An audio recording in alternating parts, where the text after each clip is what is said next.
सनातन धर्म, अर्थ, नियम और भगवत गीता, इसके बारे में क्या कहती है?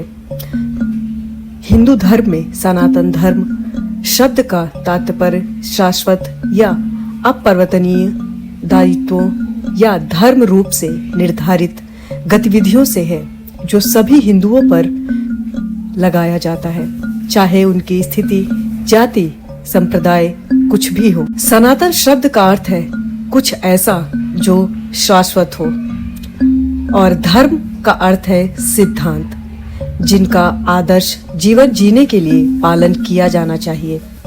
इसके लिए सनातन धर्म का सामूहिक अर्थ है जीवन जीने का वह तरीका जो शाश्वत रहे, जिसका ना कोई आरंभ है और ना ही कोई अंत।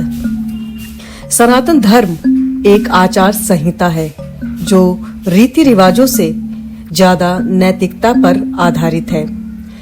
यह उस मानदंड को संदर्भित करता है जिसे लागू करने पर यह गारंटी मिलती है कि मनुष्य अपने आप, अपने परिवार, अपने समाज, अपने देश और बाकी दुनिया के साथ सद्भाव में रहेंगे। सनातन धर्म का संदर्भ सार्वभौमिक रूप से प्रशंसित मूल्यों से है। इसमें ईमानदारी, जीवित चीजों को नुकसान न पहुंचाना, पवित्रता, सद्भावना, दया, धैर्य, क्षमा, आत्म संयम और उदारता शामिल है। चूंकि सनातन धर्म को जीवन पद्धति के रूप में वर्गीकृत किया गया है, इसलिए निश्चित नियम और कानून हैं, जिनका पालन शांतिपूर्ण और धार्मिक तरीके से जीवन जीने के लिए किया जाना चाहिए। इस धर्म के 5 प्रमुख गुण हैं, अर्थात तपस, तप, दान, दान, आर्जव, सरलता, अहिंसा, जीवों को नुकसान न पहुंचाना और सत्य वचन, सच्चाई, जिनका पालन किया जाना चाहिए। नियंत्रण, दया, जीवों के प्रति करुणा और दान के 3 प्रमुख गुणों को बृहदारण्यक उपनिषद द्वारा सनातन धर्म के अतिरिक्त गुणों के रूप में बताया गया है।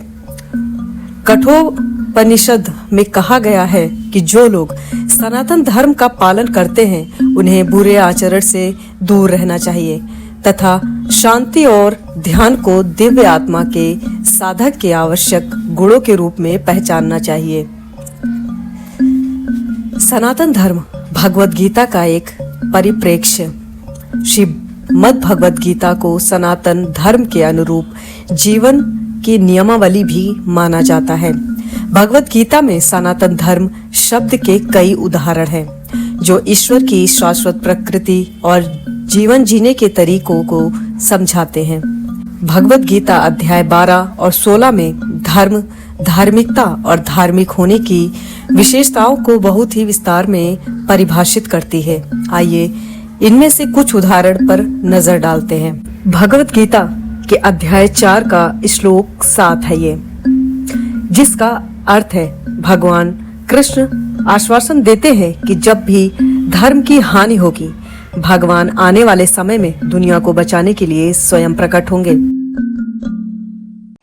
ये श्लोक है गीता अध्याय 12 का और श्लोक नंबर 14, जिसमें भगवान श्री कृष्ण कहते हैं, जो सदैव संतुष्ट, समर्पित, आत्मसंयमी, स्थिर और धर्म के प्रति दृढ़ता पूर्वक प्रतिबद्ध है, अपने मानसिक और बौद्धिक प्रयासों को मेरे मार्ग के लिए समर्पित करता है, वो मुझे सबसे प्रिय है। ये है मद् भगवत गीता अध्याय 12 श्लोक 13। वह व्यक्ति जो किसी से द्वेष नहीं करता, सभी के प्रति मैत्रीपूर्ण, क्षमाशील और दयालु है, आसक्ति और अहंकार से मुक्त है और सुख दुख में संभाव रखता है। अध्याय 16 का श्लोक नंबर 2, इसका अर्थ है अहिंसा, सत्य, शांति, करुणा, त्याग, नम्रता, शील तथा लोभ, ध्रुवता, चंचलता या क्रोध का अभाव ही मनुष्य को श्रेष्ठ बनाता है। इसके बाद गीता का अध्याय 16 श्लोक नंबर 3, इसका अर्थ है शक्ति, क्षमा, धैर्य, पवित्रता तथा द्वेष या अहंकार का अभाव व्यक्ति को धर्म का सही पालन करने में सक्षम बनाता है। उम्मीद है आपको हमारा वीडियो पसंद आया होगा, तो इसे लाइक और शेयर जरूर करें। इसी के साथ आपको बता दें कि ये सामान्य जानकारी सूचना पर आधारित है। हमारा YouTube चैनल इसकी सत्यता की पुष्टि नहीं करता।